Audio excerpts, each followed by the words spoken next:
তো বন্ধুরা, আশা করি সবাই ভালো আছো। আমিও ভালো আছি। দেখতে পাচ্ছ ময়ে মাছ, আজকে হচ্ছে ময়ে মাছের চচ্চড়ি হবে, তাই তোমাদের মধ্যে একটু শেয়ার করলাম। সবাই দেখতে থাকো। এই যে আমার বাচ্চা ধোয়া হয়ে গেছে, এবার আসছি ভাজাও কমপ্লিট, তোমাদেরকে দেখাই নেই। খুব তাড়াহুড়োর মধ্যে সব কিছু হচ্ছে, সব কিছু বানানো হয়েছে। এটা হচ্ছে বাটা, পেঁয়াজ বাটা, লঙ্কা বাটা আর জিরে বাটা। এই দেখো আলু ওর সাথে ছোট্ট ছোট করে দেওয়া হয়েছে। এবার হচ্ছে সব কিছু একসঙ্গে এটা হাতে করে সজিয়ে নেওয়া হচ্ছে, সব দিয়ে নিয়েছি, দিয়ে মাখা হবে। পেঁয়াজ বাটা, তারপরে হচ্ছে পেঁয়াজ এমনি আছে বানানো, লঙ্কা আছে, কাঁচা লঙ্কা, শুকনো লঙ্কা বাটা আছে, ধনেপাতা আছে, আর আলু সবগুলো একসাথে মিক্স করে নেব। মিক্স করার পর কিছুটা পরিমাণে পানি দেবো, তারপরে এটা হচ্ছে গ্যাসের আঁচে চাপিয়ে দেবো। দেখতে থাকো, কেউ স্কিপ করবে না, সম্পূর্ণ দেখবে। এই যে তেলটাও দিয়ে দিলাম, নুনটাও দেওয়া হলো, মাখানো হচ্ছে, দেখো মিক্স করা হচ্ছে ভালো করে। সম্পূর্ণ দেখবে, এটা খুব সুন্দর একটা টিপস। এই মাছ কে কে খেয়েছো কমেন্টে জানাবে অবশ্য।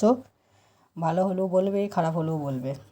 এই যে গ্যাসে আমি দিয়ে দিয়েছি চাপিয়ে, মাছটা দিয়ে দিল, ওর মধ্যে সব কিছু ধোয়া হয়ে গেল। এই কোটাও ছিল, বাকি কোটা সব দিয়ে দেওয়া হলো। এটা আবার আস্তে আস্তে গ্যাসে আঁচে হবে। তাই এইভাবে কে কে মাছ খেয়েছো বন্ধুরা বলবে। এই যে ময়ে মাছ চচ্চড়ি আলু দিয়া, খুব সুন্দর একটা টেস্টি। ফিরে এলাম, তারপর দেখো এই যে হচ্ছে খুব সুন্দর একটা টেস্টি জিনিস। আশা করি ভিডিওটা সবারই ভালো লাগবে, কেউ স্কিপ করবে না, সম্পূর্ণ দেখবে।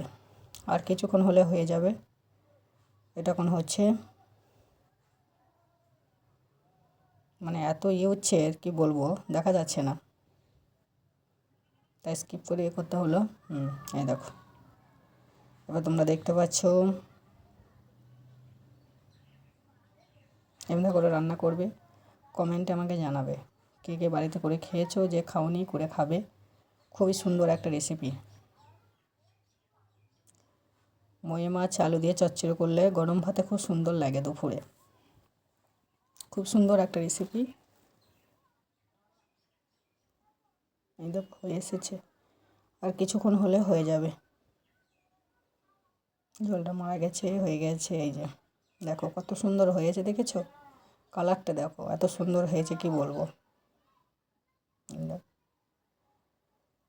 সবাই ভালো করে দেখবে, না দেখলে কিন্তু মিস করবে। সবাই ভালো থেকো, সুস্থ থেকো, আবার নতুন ভিডিওতে দেখা হবে। Tata, by.